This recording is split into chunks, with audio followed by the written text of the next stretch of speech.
It's true that the holidays makes everything feel different, whether it's your neighborhood or the local stores, the shopping mall, or even Murder Mansion. Bethany and Harpy are about to face vengeful spirits, uncover dark secrets, and battle for their own survival and learn the meaning of Christmas. What's that? You want to be scared? Come with me.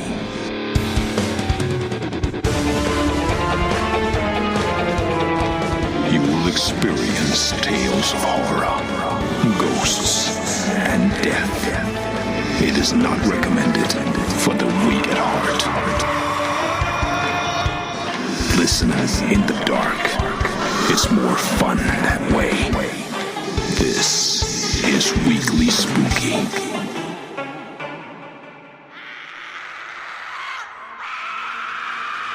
Hello, my spookies. It's Wednesday, and you know what that means. It's time for a little spooky in your weekly. I'm your host and narrator, Enrique Couto, and yes, the holiday season truly is in full force, and I am happily getting into the spirit. In fact, as you're listening to this, I'll be traversing the East Coast, visiting with friends all along the way, and just trying to have a little bit of relaxation because it's been a wild year. But I'm happy to spend it with you all, so don't worry. While I'm out of town, the show will go on. And thank you so much for listening, by the way. We have so much holiday cheer to share with you in the form of spooky stories, and we're very happy to have you here. And I want to remind you, we have another short story compilation themed to Christmas coming out tomorrow. And on Friday, we have a very festive story by Splatter Joe Salmo himself called Holiday Homecoming Hullabaloo. So, make sure you're subscribed on your favorite podcasting app, and while you're there, leave us 5 stars. It really helps the show. And if you want to hang out with other spookies like yourself, head to Facebook and type in Weekly Spooky's Tomb of Terror. We'd love to have you hang out with us. But now it's about time we head back to Strickfield, because Christmas is supposed to be a time of joy, a season of peace and giving. But what if the past refused to stay buried? What if the echoes of old grudges and unfulfilled vengeance rose from the grave, haunting those who thought they were safe? Tonight's story involves young Bethany and her bold, unpredictable sister of sorts, Harpy, who are pulled into a twisted holiday nightmare that leads them back to Murder Mansion, a place where ghosts of the past don't just haunt the halls, they hunt. So get comfortable, get cozy, and we'll start this story right after this.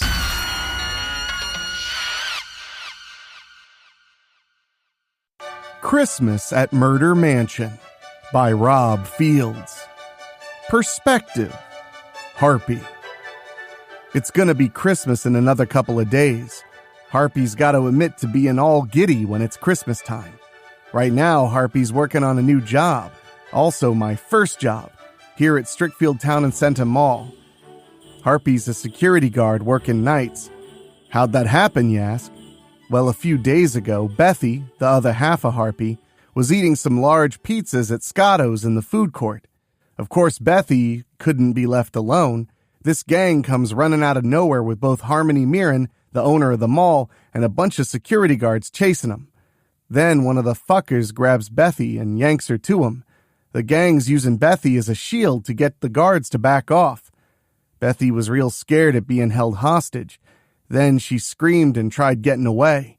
One of those fuckers caught her and threw her under the table. Bethy got real mad and had no objections whatsoever to letting old Harpy out. Funny thing, Bethy and me kinda look alike, but we got differences. Bethy's shoulder-length red hair changed to long, flowing violet hair. Bethy's green eyes became Harpy's red ones.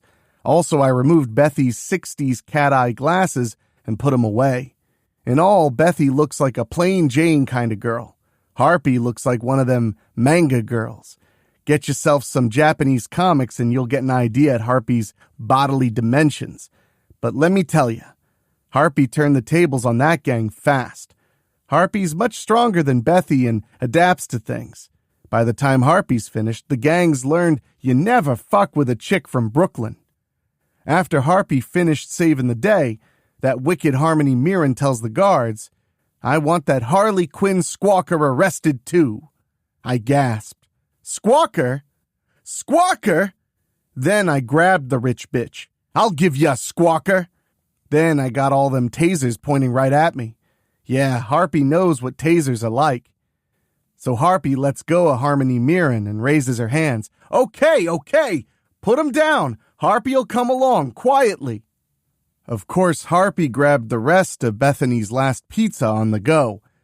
When we reached the rich bitch's office, Harmony has 2 guards bring Harpy in. Harmony pointed to a chair in front of her desk. "Sit, you squawker." Harpy sat and crossed her legs. Glad Bethy was wearing a miniskirt. After starting the last slice of pizza, I tossed the box at Harmony. "What you want with Harpy, rich bitch?" I snap. Harmony knocked the box away and slammed her palms on the desk. "To lock you up forever and ever. Oh, I haven't forgotten you trying to have a slumber party in my mall, playing PlayStation at Best Buy and eating all the snacks." Harmony sat down. "Urgh! I only let you go because you got my baby back when that thing grabbed her and took her into the backwoods of Strickfield. Also, you paid for the damages you caused." She puts her fist under her chin and gave Harpy a devilish grin. "What to do with you now? That is the question." "Want me to call the police?" one of the guards asks. Suddenly, her queenship got mad as hell and sprang to her feet. "You didn't call them to come get those pieces of shit out there?" She balled her fists and screamed at the ceiling. Then she glared at the guard. "Are you seriously fucking kidding me right now?" She pointed to the door. "Get out!"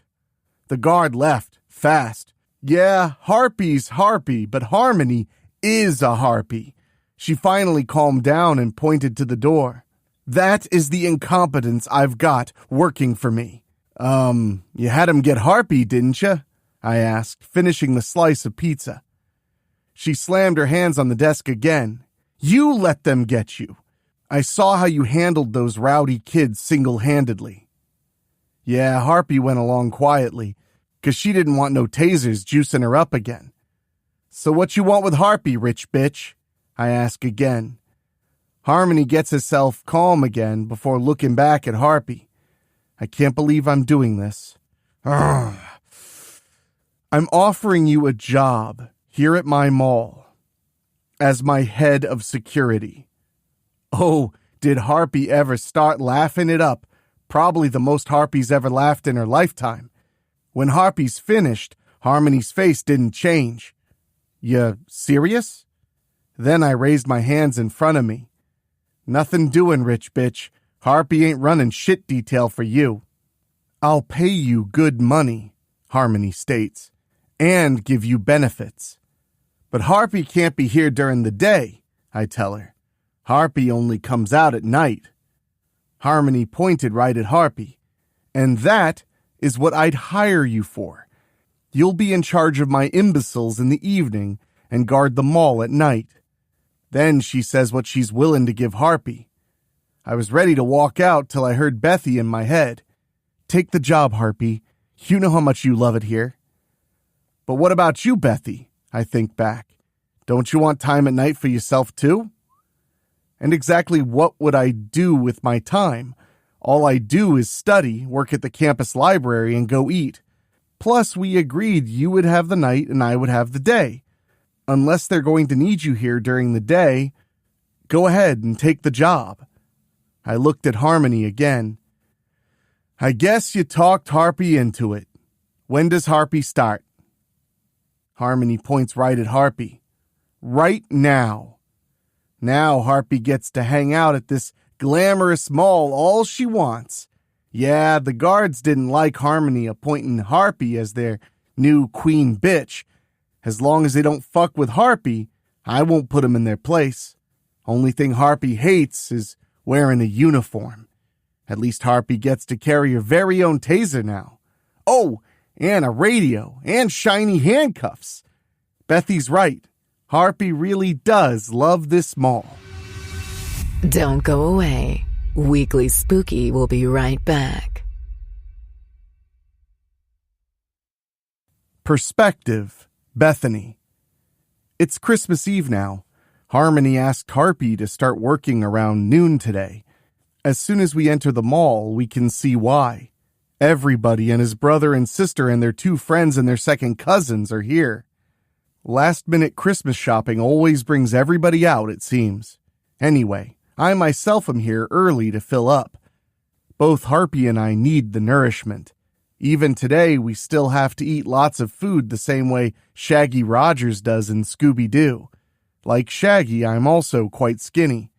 At first, I thought I was having multiple personality disorder, especially back at that haunted mansion a few years ago. It's known as Grim Manor, but after that horrible night I had there, I call it Murder Mansion. Honestly, I think I might have died there if it hadn't been for Harpy. All I had to do was see those spiders and... Ugh! I hate spiders! Anyway, I fainted when I saw those spiders in the attic. Black widows that would have killed me for sure. Harpy emerged and got us out of that situation. After we left Murder Mansion in the morning, we went to Denoyer's Grill. We filled up on several breakfast platters. Harpy and I were at odds again. Then that incident happened here at the mall where I got picked on, and Harpy got out. She loved the mall and wanted to be free, so she decided to have that slumber party Harmony Mirren mentioned earlier. Harpy got detained by both cops and security guards and was held in Harmony's office. Not long after, this very big ghoul broke into that office and took Harmony's child. Harpy and I had to put our differences aside and go save little Melanie. End result, Harpy saved the baby, and Harpy and I came to an understanding and agreed we'd share our body. Getting back to now, I have 3 extra-large pizzas with everything, including lots of cheese that I just ordered from Scotto's in the food court. There are times when I hate having to eat the way I do, which I'm sure is part of the reason why guys don't want anything to do with me. Also, they don't like that I'm far superior to them. Not to toot my own horn. For the record, I do go out and have fun. I still enter escape room contests and win money. Even after what happened at Murder Mansion, I still love doing them. I feel they stimulate my mutant brain. Also, I'm a freelance detective who solves mysteries for police departments when they need help. Getting back to eating, I'd be lying if I said I didn't enjoy all the delicious food. What's even better is that we don't ever put on weight. On the other hand, if we don't eat when we need to, the hunger pangs can hurt like hell. If we go too long without eating, we can feel some serious pain and eventually die. That's what comes with having an ultra-high metabolism. Then there's those damn sorority girls who keep calling me Bethany the Boar, and those stupid fraternity guys who make fun of me because I dress like I'm from the 60s. Maybe I should just say the hell with it and let Harpy out full time, I muttered to myself. Aw, come on, Bethy, quit being so hard on yourself, I hear Harpy in my mind. I sigh. Am I that transparent? I think back. Give me a break, sissy. We're only twin sisters that gotta share a body forever and ever. We also share the same noggin, even though we do our own thinking and can keep our thoughts to ourselves. Don't forget, we see everything together. I sigh and feel a little better. To be honest, I'm used to having you with me by now, Harpy. You're my sister, but at the same time, you're the only real friend I've got in this world. Go figure. We're 2 souls living in one body. We'll be okay. We'll make it work, right? What choice we got, sissy? Harpy replies. I finally finished the pizzas. I suppose I could probably order another one, but I don't want to make Harpy late for work. After throwing the boxes away, we head towards the mall exit to get to where the security office is. Harpy spent her shift patrolling the mall. It ended up being a good day for Christmas Eve, and nobody got out of line. Harpy had to straighten out a few of the other guards when she caught them slacking off. Harmony Mirren sure was happy to see her latest investment paying off. Since Harpy is staying here all night, she gets to enjoy all the Christmas decorations and animatronics that remain on. It's not Harpy's job to turn them off. A couple of times we've seen Harmony actually admiring them, like they were touching her inner child. Harpy's been patrolling and hanging around. It's nearly midnight. It'll be Christmas in just a few short minutes. Suddenly, I feel myself coming back out. "Harpy?" I ask. "What are you doing?" Go ahead and enjoy the Christmas stuff," she tells me. "You know you wanna." She's right. I love Christmas just as much as Harpy. Harmony never spares any expense when it comes to the holidays, especially these moving scenes. "Thank you, Harpy," I think to her. I put my glasses on and admire the mall while closed, yet still lit up like a Christmas wonderland. Now I'm at Center Court and really admiring the big tree, with its bright lights and beautiful decorations. Of course, I'm not paying attention when Harmony Mirren's golf cart pulls up. She points right at us. "You can't be here, the mall's closed. And what are you doing in a security uniform?" I hold up our hands in front of us. I'm leaving right now." When I run, Harmony immediately moves her cart in front of me. "No, I'm taking you to the security office and calling the police." Then she gets on her radio. "Harpy, where are you?"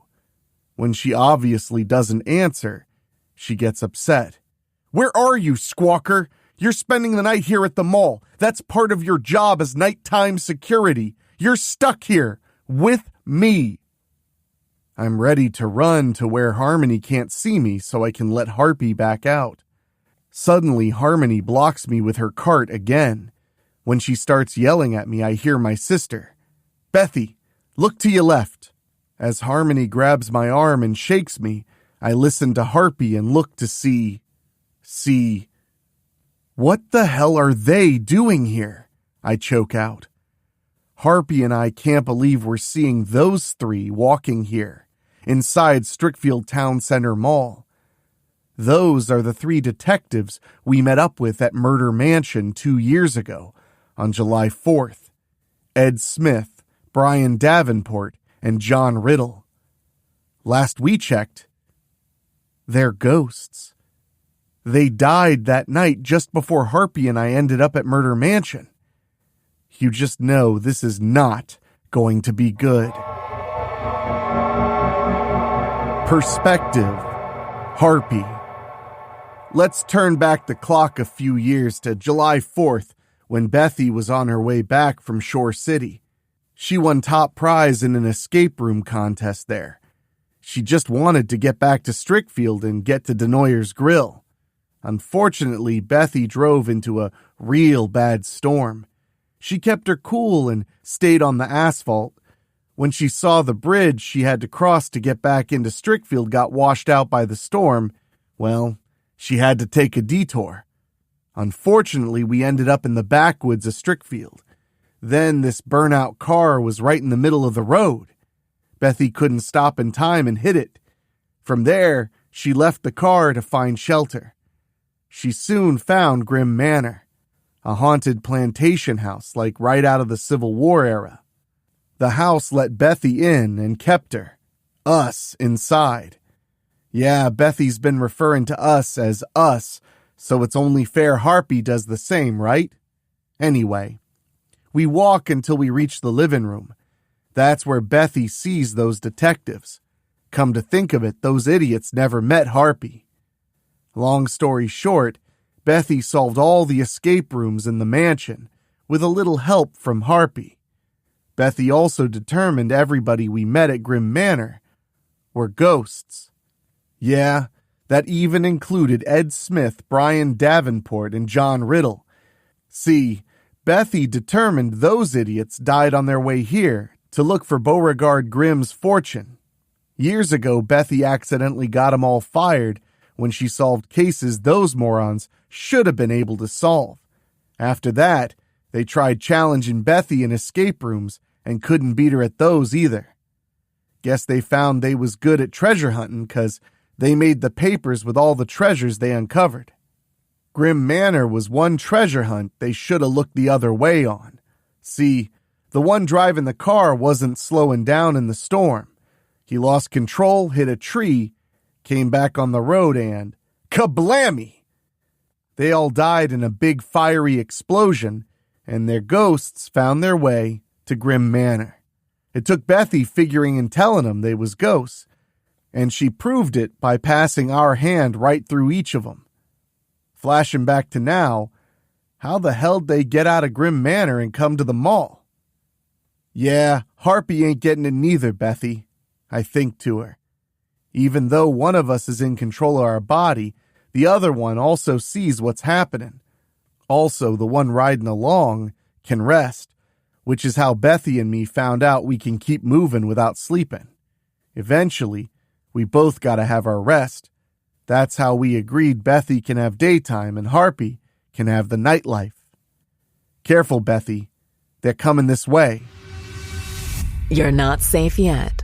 Weekly Spooky will be right back. As Bethy's about to let Harpy come back out, Harmony Mirren grabs a hold of her shoulder. You listen to me, young lady. I don't care if you stuff yourself full of pizza in my food court at least 3 times a week. You're coming with me so I can call the police. She's back on her radio. Harpy, answer me, damn it! It's Christmas now, and them 3 ghosties are making their way here. Bethy tries telling Harmony, you need to go, lady, right now. But you know how stubborn the rich bitch is. This is my mall. Well, well, well. Look what we got here. Ed Smith sneers when he reaches us. Look at you, Bethany Martinson. You think you're too smart to follow the rules of this mall, eh? John Riddle points at us. You really thought you was gonna get away, and with all our money. Brian Davenport's sneering now. Yeah, we ain't going with that. That's why we snuck away from Grim Manor. See, we ain't ready to go into eternal peace just yet. In other words, we got a score to settle with you first, little Miss Know-It-All, Ed Smith says.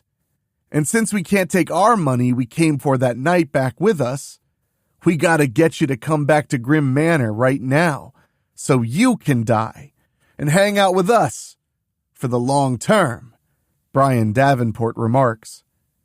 I'll never return to that house ever again, Bethy yells. As Harmony Mirren gets off of her cart to give them ghosties hell, they immediately grab her right to him. What the hell do you think you're doing? Harmony yells. Do you have any idea who the fuck I am? I am Harmony Mirren, and you will... shut your trap, lady, John Riddle snaps. Ed Smith points right at us now. If you ever want to see this woman here ever again, you'll have to come out to Grim Manor and get her. And before Bethy can change places with Harpy, those bastards fly in the air, lifting Harmony off the floor with them.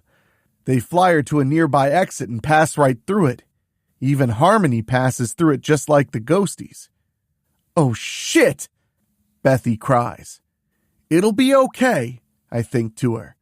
Just let Harpy out and she'll go get the rich bitch. Bethy don't argue and comes back inside when Harpy's coming out. Once Harpy's free, I take off Bethy's glasses and slip them into my pocket. Okay, you fucking ghosties, I say. You made a big mistake coming here, and now Harpy's coming. And Harpy's mad. Perspective, Bethany. I still can't believe the change that takes place between us when we switch our souls. It's amazing that Harpy's more than human when she gains control of our body. I'm skinny, but Harpy has meat on the bones. Now Harpy's marching to the mall exit. Suddenly she stops before reaching the doors.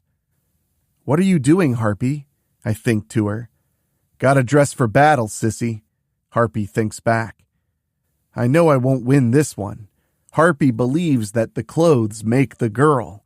She lifts the gate to Falconer's Fashions, breaking the lock, and goes in.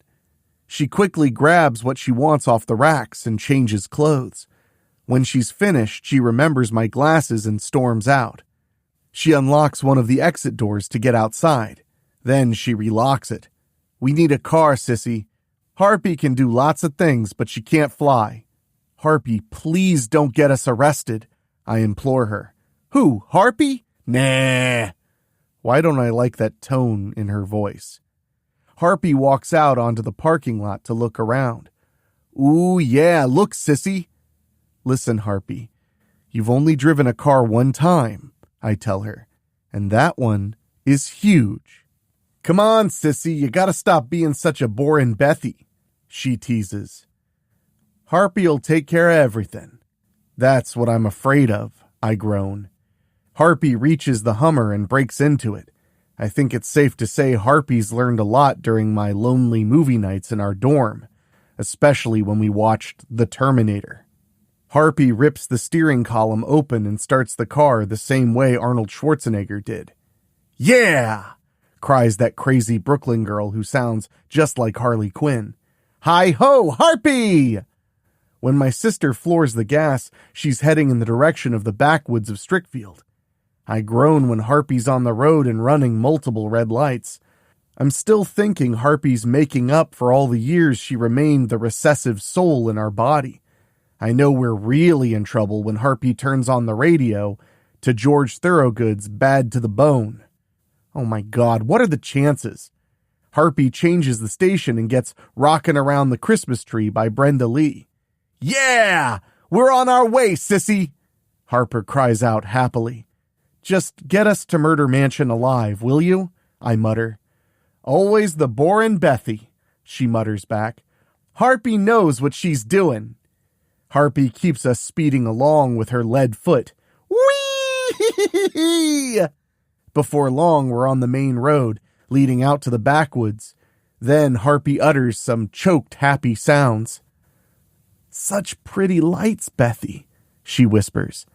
Harpy loves Christmas decorations. They go so good with the snow. She's not wrong. Harpy's eyes definitely brightened up over the Halloween lights and decorations back in October as well.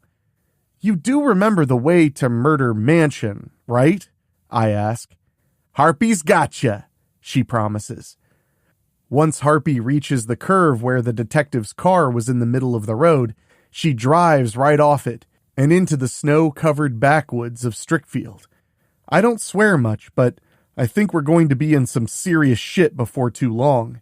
In fact, Harpy breaks to a halt right in front of Murder Mansion. Did you hear that? Better check the locks on your doors. Weekly Spooky will be right back. Harpy cuts the motor and gets out. She marches right up to the front double doors and moves to kick them in, only they don't budge. What the fuck? Harpy growls. I know I'm strong enough to rip these doors right off, sissy. Harpy keeps throwing her strength into the doors, but they won't give up the ghost. No pun intended. She even tries shattering the windows, but they won't even vibrate when her fists make contact. When Harpy sees she can't get through, she looks up to the sky and howls with rage. Harpy mad! You're going to have to let me out for a little bit, I tell her. Those detectives are expecting me, not you. Trust me on this. Harpy thinks about it. Okay, Bethy. Let's hope you're right. Harpy shifts back into boring Bethany. Great, I'm wearing these slutty clothes, and I still couldn't get a man to want me. I gulp in terror and make myself go to the front doors. I'm breathing fast as I turn the knob. Sure enough, it opens right up just for me. I feel my knees shaking. Suddenly, this huge gust of winter wind blows me right into the haunted house. Shortly after, the door I opened slams shut. Just like that 4th of July night 2 years ago. I quickly turn around and try opening the doors. When they won't budge, I suck it up and make my way to the living room where I first saw those 3 douchebags. Sure enough, they're in the living room waiting for me, and they've got Harmony Mirren secured to a recliner. Ed Smith sneers. Aw, gee, Bethany, you didn't have to get all dressed up just for us. John Riddle gives me a thumbs up. Sexy! Okay, I'm here, I yell. I can't believe you 3 got all butthurt over what happened when we were all out here over 2 years ago. I realize I'm not feeling so scared when I'm pissed. Riddle points to me. That was our money, and you were the one who walked out of here with it. I tighten my fists. Don't blame me because your dumbasses died that night.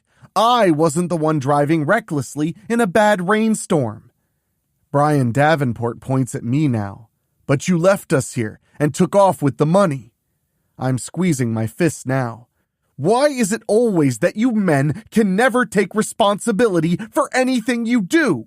Again, I wasn't the one driving your car. I had no idea you 3 would even be out here at Murder Mansion. I just wanted to find a phone and call for a tow. I point to them now. Actually, it was you who caused my car to be wrecked. You're the reason I ended up coming here in the first place. I wasn't here for Beauregard Grimm's fortune. I only ended up solving the escape rooms and taking the money because I was forced into the hunt. Ed Smith waves me off. Don't matter now. What does matter is you're here. He points at Harmony. The 2 of you are going to remain here and take our places. See, we're leaving and going back into the real world. We're tired of staying here. Davenport sneers now. So we're going to kill you both and take your bodies to get back into the real world. Guess we're going to be chicks now. I groan and shake my head slowly. There are 3 of you here, and you're going to kill 2 of us. What, is one of you staying behind? Clearly you idiots did not think this through. When the 3 of them look at each other, I just shake my head slowly. Like I told you 2 years ago, it's all about the details. You never paid attention to them before, and you still don't pay attention to them now. We paid enough attention, Smith replies. You came to save this woman, and you don't even know her. He looks at Harmony. You should have just left her for dead. She's one of those ultra-rich Mirrens, right? I highly doubt she'd have come to save you. But we're not talking about her, right? I snap. Your beef is with me. Suddenly, Smith flies at me. When he passes right through me, I quickly drop to my butt. Now I feel like I haven't slept for 4 days. Let me out, Bethany, I hear Harpy calling from within. I try and focus to let my sister back out. Then Davenport passes right through me. I groan and fall on my side. I feel like I've got no energy at all. I can't even focus enough to release Harpy. Come on, Bethany, let Harpy out, she yells. I'm trying, I think back. I'm so exhausted. I can't move, I can't think. Bethy, we ain't dying here in this fucking shithole and on Christmas, Harpy yells. Now get your ass up and let Harpy out. Finish her off, Smith tells Riddle. One more pass and she's dead. Then we can finish the Mirren woman and leave for good.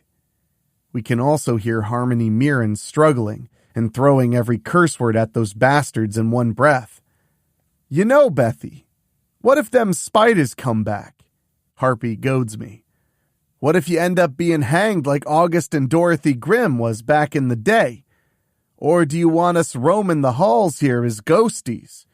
'Cause if you don't move, sissy, that's what's gonna happen.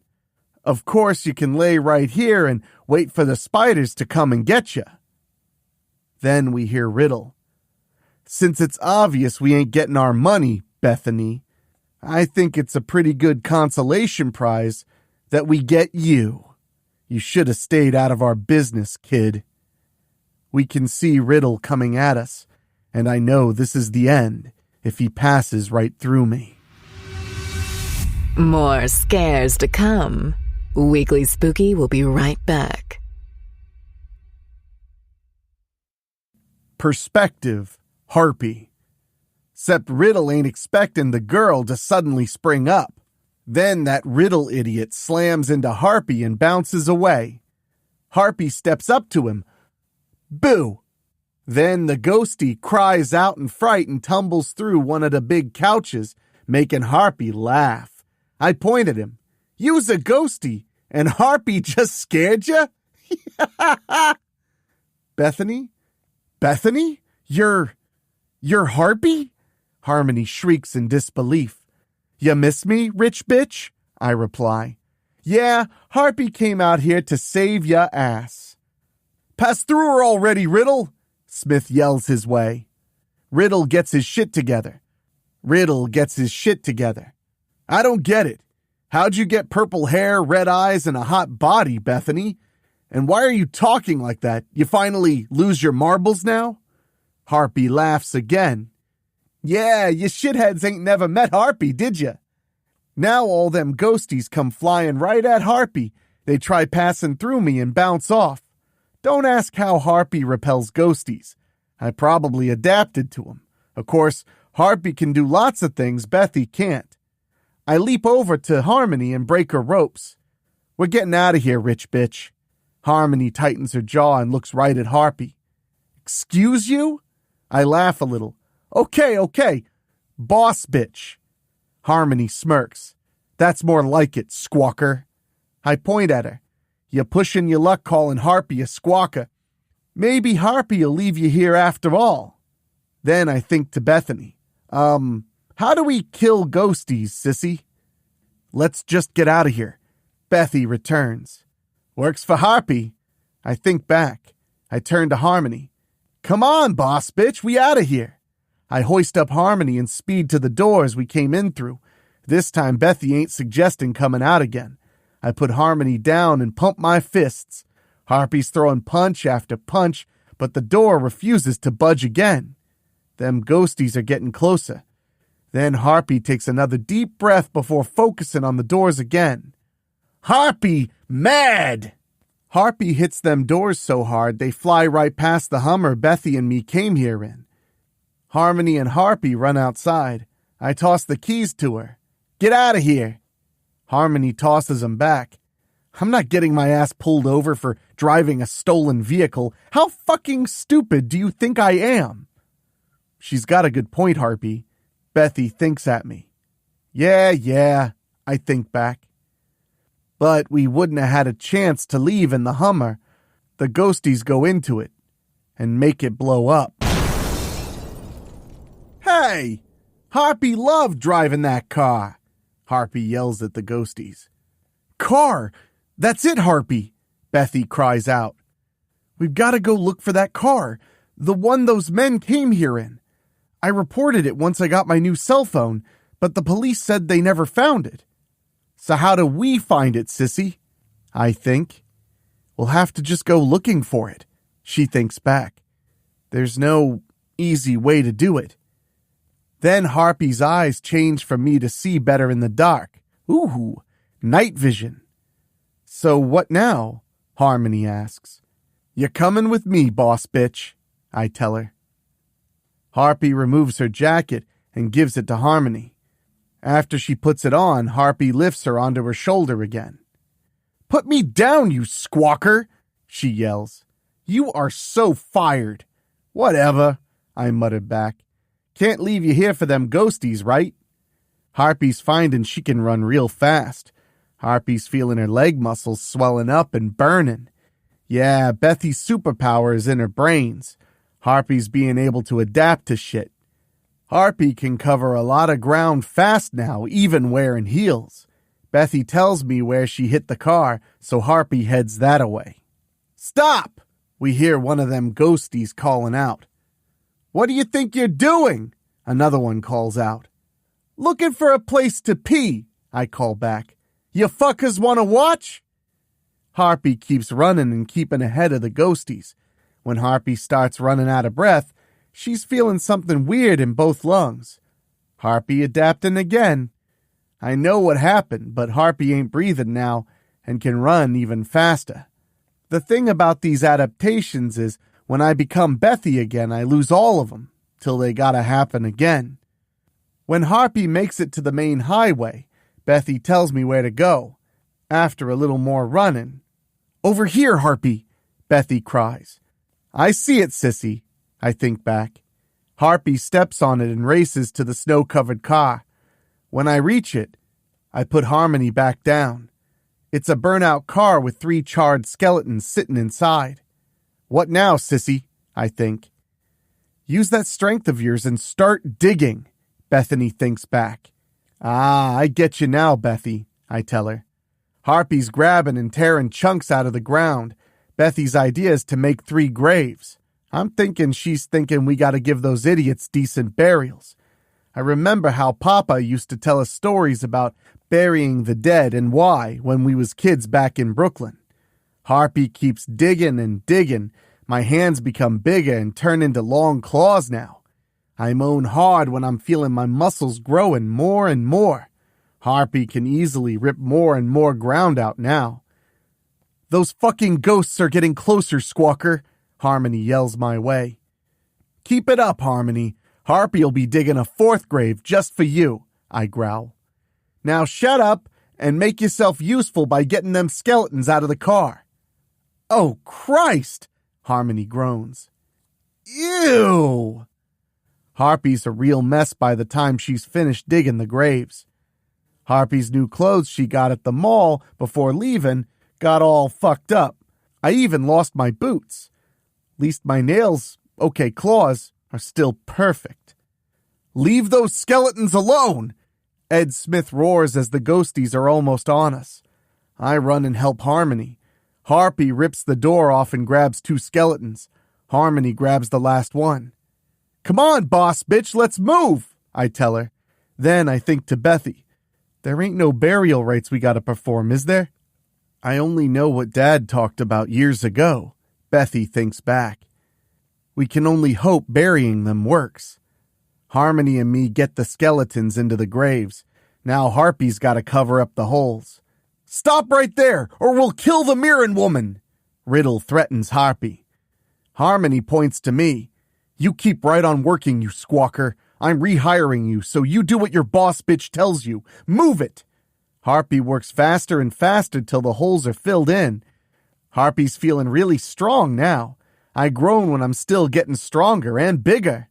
My miniskirt rips until it falls off, and my top rips at the sides, but don't completely fall off to reveal the ladies. Harmony quickly comes and stands to where I'm blocking the ghosties. Harpy keeps working and working till all the graves are filled in completely. It's then when the ghosties roar and disappear in a bright flash of light. When the ghosties are gone, Harpy stands back up. "Holy shit!" Harmony shrieks. "Squawker, you're... Harpy's a good 3 heads taller than Harmony now, and she's ripped all over. Harpy turned into a big Amazon harpy. Then I pick up Harmony by her shoulders and look her in the face. Even like this, Harmony still ain't scared of Harpy. "You do know I still expect you to guard the mall tonight, you squawker, even though it is Christmas." Then she looks Harps over again. "Guess I'll have to get you a bigger uniform."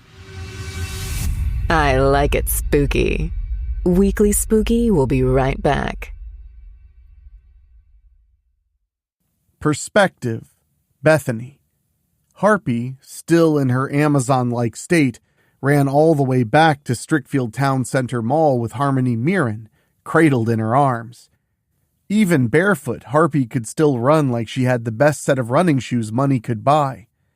Even though our panties and her top were stretched to their limits, the freezing cold didn't bother Harpy in the slightest, and she had a lot of skin exposed. The mall is still closed. After Harpy put Harmony down, she pulls out her keyring and uses her master key to open the entrance to let us back inside. Harpy squats down to enter. After Harmony locks the door back up, she turns to look at Harpy and is still amazed at how tall and muscular she is. Now Harpy and Harmony are just looking at each other. Even though it's nice and warm in the mall, Harmony's shivering now. No, more like trembling. Then she falls to her knees and starts crying. Harpy lowers herself to one knee and puts a huge hand on her shoulder. Aw, hey, what's the matter? Why the tears? We got out of them woods and beat them ghosties no problem, right? Come on, why so sad on Christmas? I hate my life, she chokes out. I hate this fucking mall. I really hate it. She makes herself look up at Harpy. I hate my fucking parents. Nobody has any idea of the hell they put me through. They pounded the Mirren ways into me over and over again. I wasn't allowed to date. I wasn't allowed to leave the house. I was always homeschooled. Everything in my life was planned out for me, ruining my childhood. I was being groomed to take over Dad's businesses. Harmony gets up. She makes a fist and screams as she's about to punch a nearby wall. Harpy quickly stops her before she punches it and injures herself. She turns her around. Come on, you can talk to Harpy, she urges Harmony. I ain't got nothing but time.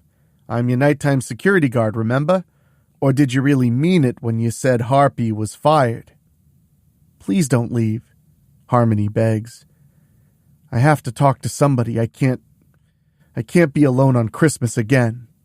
Please. We sit down with Harmony and let her talk. The two of us are both sad at hearing how Harmony inherited the mall after her parents were killed by the Angel of Death and was forced to learn everything about the business on her own and keep it from going under. She had to raise money to pay off all the investors who demanded returns. She ended up getting pregnant because she met a man in a bar when she snuck out one night. When her parents learned she was pregnant, they wanted to throw her out. They didn't, though. They made her take care of the baby herself. Harmony had sleepless nights once Melanie was born. To make matters worse, Harmony ended up losing Melanie when her grandparents sued her for custody, and won. Since Harmony had to keep this mall going and keep it from collapsing and having to pay off the investors, she couldn't make enough quality time for her child. Even though she brought her daughter to the mall, her grandparents still didn't think it was an ideal environment for a baby. It's no secret that the Mirrens will turn on anybody, even their own. Harmony finally had to sell the family mansion to pay off the debts. She's since got the mall in the black, but now Harmony reveals the mall itself is actually her home. Guess that explains why she's always here. Harmony had been crying and trembling while venting to us. I think she was surprised Harpy was willing to listen. Hey, you're gonna be okay, Harpy tells her softly. Harmony takes Harpy's big hand in hers. I know we're on pins and needles, but I'm glad you're here. And thanks for not kicking my ass. Believe me, I know I deserve it. Now you just stop right there, Harpy snaps. Remember something. It's Christmas. It's never too late to change who you are. And even Harpy knows it's this time of year when you can do it. I mean, it worked for Scrooge, right? I myself watched A Christmas Carol enough times. We can see things through our eyes together, regardless of who the dominant soul is at the time. You really think I can change? Harmony stammers. You can do what you want, Harpy tells her. You're still young. It ain't too late. You don't want to be like Scrooge and be over the hill and find life passed you by, do you? Especially if you was mean and nasty all your life. Yeah, you can change. You gotta wanna, though. Harmony nods quickly. Thank you, Squawker. I do want to keep working here. It sure sounds like Harmony's taken a real liking to Harpy. Harpy smirks.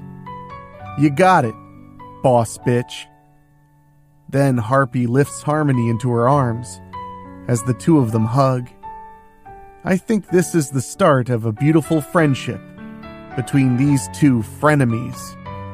Also, Harmony promised to keep the secret Harpy and I share together.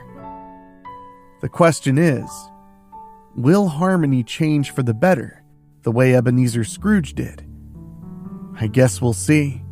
I myself think the spirit of Christmas caught up to Harmony.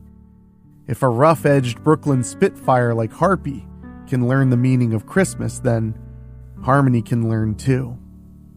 The truth is, we can all learn to embrace the spirit of Christmas. All we have to do is just open our hearts and let it in. Merry Christmas. Well, my spookies, I hope you enjoyed another trip to Murder Mansion.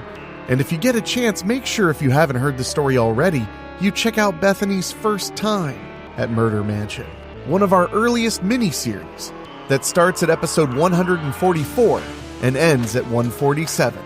Make sure to check that out at WeeklySpooky.com, where there's a convenient search option to help you find your favorite old school spookies. Nothing beats a quick trip to Strickfield when you're enjoying yourself some holiday travel. So, I know it's one of my favorite places to visit.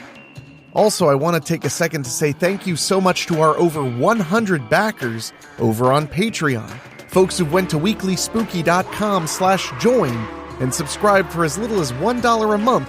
And in exchange, they get 2 bonus shows every single month, 2 years worth of creepypasta recordings, and exclusive audiobooks, and so much more.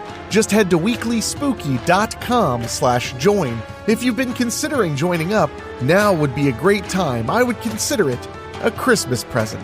And speaking of Patreon, I want to say an extra special thank you to our Patreon podcast boosters, folks who pay just a little bit more to hear their names at the end of the show, and they are Jessica Fuller, Johnny Nix, Jenny Green, Amber Hansford, Brent McCullough, Karen Weemet, Jack Kerr, and Craig Cohen. Thank you guys so much from the bottom of my heart. I really do appreciate it. And if you want to hear your name at the end of the show, just go to weeklyspooky.com/join and subscribe at the $15 a month or higher option, and you'll hear your name come out of my spooky, smooth and silky voice.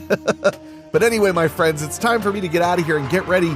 We are nowhere near wrapping up the season yet. Oh no, we have plenty more scares to get you to Christmas and New Year's as well. So much to do at the holidays. For myself, for my executive producers Rob Fields, Mark Shields, and Bobbletopia.com, my producer Dan Wilder, and my composer Ray Mattis, I will talk at you tomorrow.